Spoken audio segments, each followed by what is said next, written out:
Ya, Oke, Bang Usman, seperti apa tadi menanggapi replik dari JPU tadi, kayaknya banyak yang ini menyerang secara pribadi nih kepada tim kuasa hukumnya. ya. Jadi tadi ada beberapa catatan poin dari kami terhadap replik itu mengenai kami menganggap itu adalah serangan personal, kan? Serangan personal itu yang pertama disampaikan oleh jaksa melalui replik itu adalah bahwa kami itu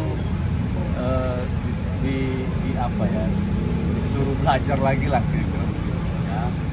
Nah, saya pikir ini kan bukan soal rananya, ya, soal ranah mengenai apakah itu adalah konteks dari sebuah argumentasi hukum, itu tidak lagi ke sana, gitu kan. Nah, kemudian yang kedua yang menjadi catatan penting juga bahwa argumentasi yang kami sampaikan di dalam nota pembelaan terdahulu itu dianggap oleh jaksa itu sebagai sebuah halusinasi yang pertama itu, yang kemudian disimpulkan itu akan memberatkan terdakwa, gitu kan, dalam hal ini kita.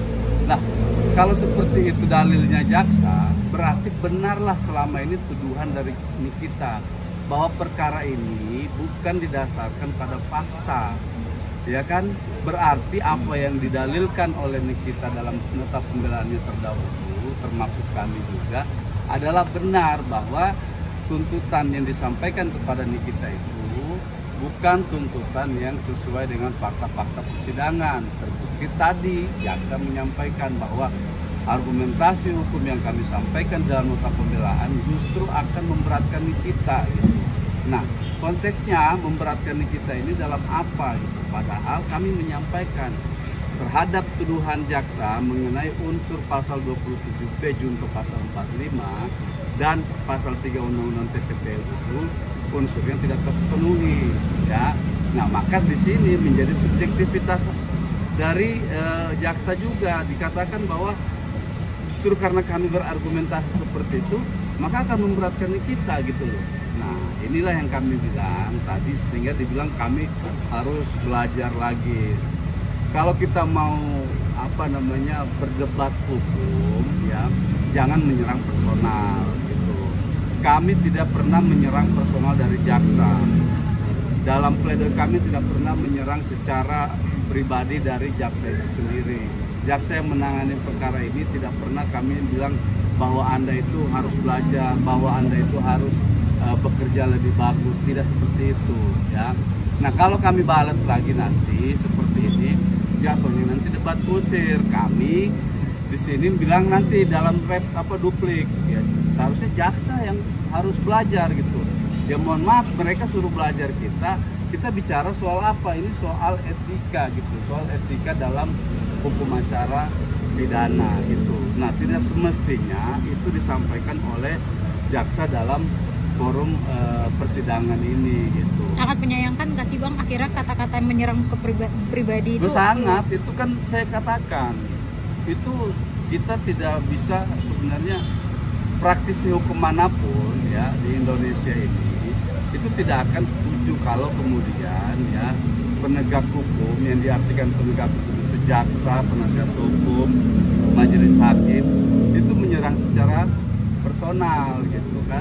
Nah, inilah yang kami sayangkan terhadap replik jaksa itu, ya, seolah-olah mereka lebih paham, gitu, ya, seolah-olah mereka lebih pinter, gitu. Nah, padahal kita dalam hal ini, dalam permasalahan ini mau mencari kebenaran yang sebenar-benarnya, gitu. Adapun perdebatan kita selama ini dalam persidangan itu adalah perdebatan yang biasa-biasa saja, gitu. Jangan diartikan perdebatan itu sebagai sebuah permusuhan, apalagi itu permusuhan personal, gitu, ya. Kami dibilang belajar lagi personal.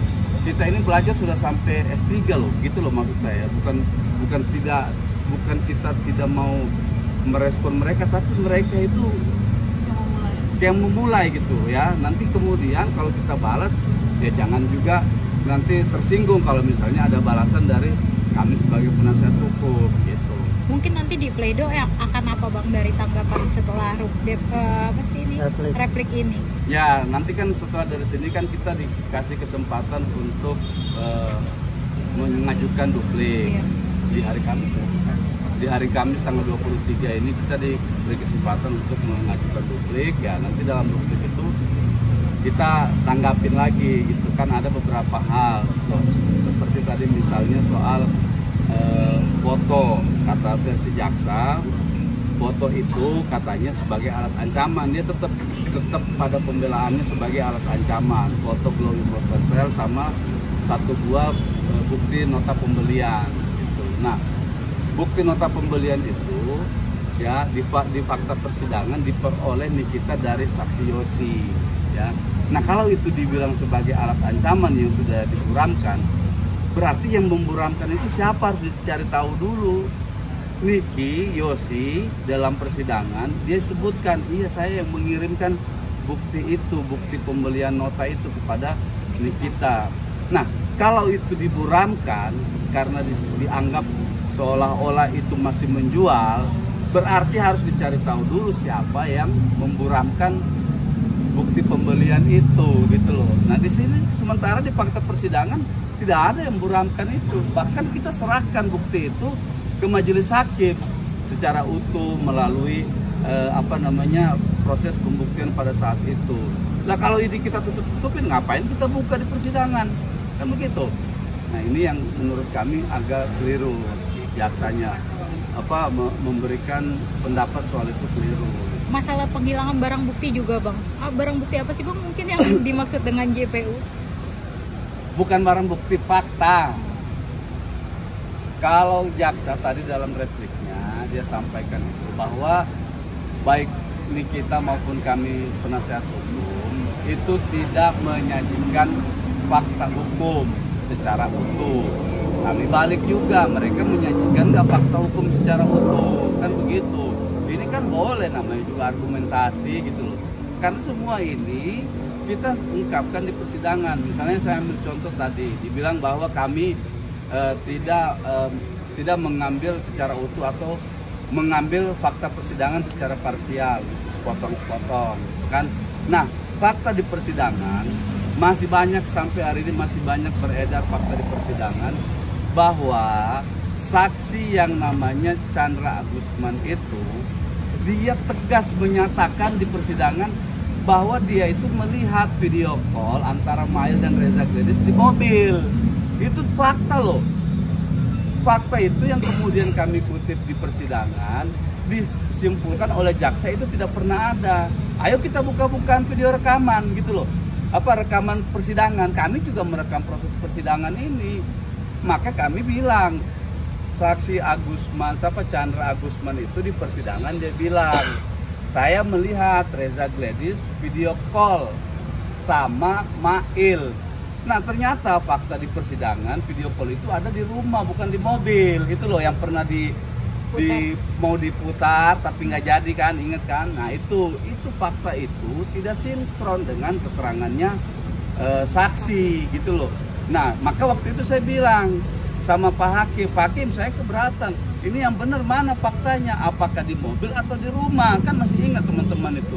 Hakimnya bilang silakan kalian simpulkan sendiri gitu loh. Nah, maka kalau dibilang kami tidak sesuai fakta, bagaimana dengan mereka yang tidak menguraikan fakta yang sebenarnya? Itu dua orang yang ngomong, saksi Sylvia Novitasari, saya masih ingat, saksi Agusman Chandra, saya masih ingat. Mereka berdua ada di mobil bersama-sama dengan Reza Gledis.